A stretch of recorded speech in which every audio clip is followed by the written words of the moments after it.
The chains were colder than the courtroom air. They bit into my wrists, small teeth of steel, each one a reminder of what I'd already lost.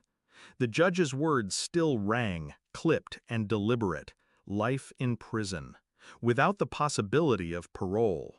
He leaned forward. "You're nothing but scum," he spat. From the gallery, my ex-wife's smile cut through the space like a blade.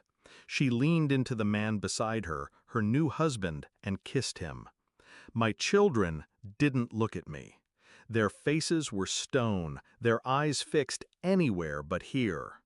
I thought I'd already reached the bottom. Then the bailiff stepped close, his breath warm against my ear. "Sir, you might want to see this." He slipped a folded page into the judge's hand and whispered. I watched the judge's face drain of color. His mouth twitched once, twice. He looked at me differently now, like a man realizing he had just kicked a sleeping predator. He had no idea who he'd sentenced. Until now, it started long before the trial, before the headlines painted me a monster, before my children were taught to hate me. She'd been careful, my wife. I'll give her that. She kept her affair quiet, tucked away in the corners of business trips and late nights at work. I didn't see the signs at first, or maybe I didn't want to. The first crack appeared at a school event. My youngest called him Dad by accident. Laughter covered it, but something cold slid into my spine. Then came the financial shifts, bank accounts lighter than they should have been. Her phone face down every time I walked in. And the judge, always around. Fundraisers, dinners, that look they shared when they thought no one noticed. The divorce was inevitable. She took the kids, claimed abuse, fabricated stories, bought witnesses. The judge presided over it all. I didn't stand a chance.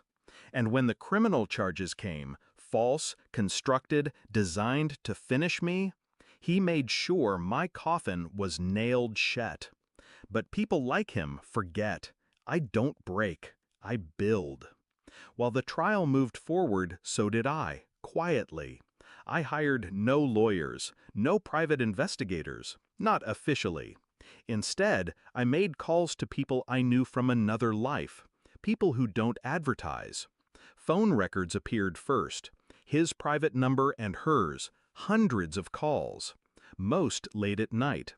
Texts that stopped just short of spelling it out.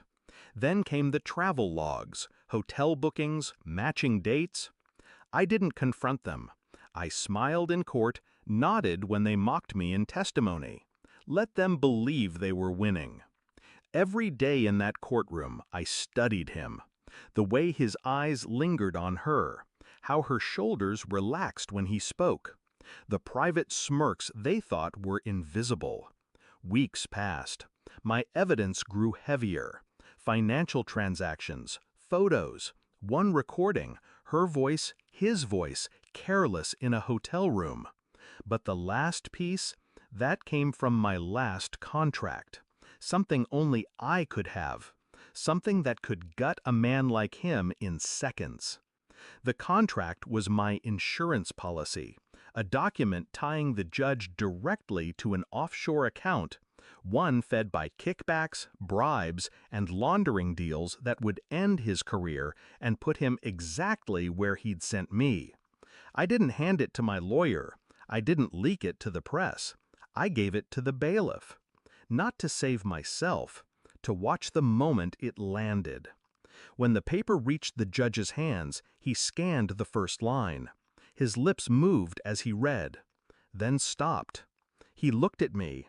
I didn't blink. Her smile faltered in the gallery.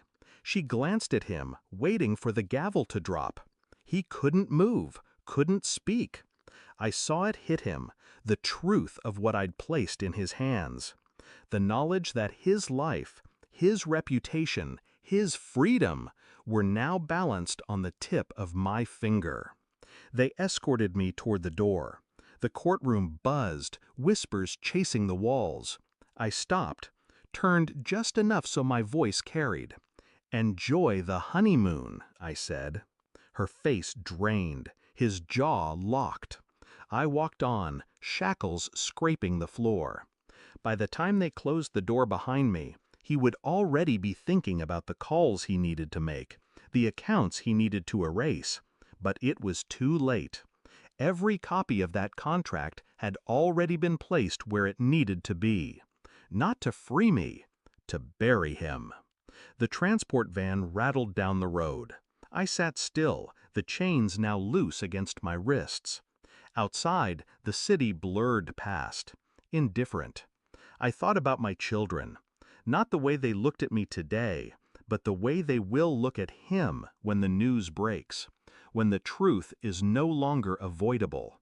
I won't be there to see it. I don't need to be. Some cages are made of steel, others are made of shame, and his will be far smaller than mine. I lost my freedom, but I took his life with me.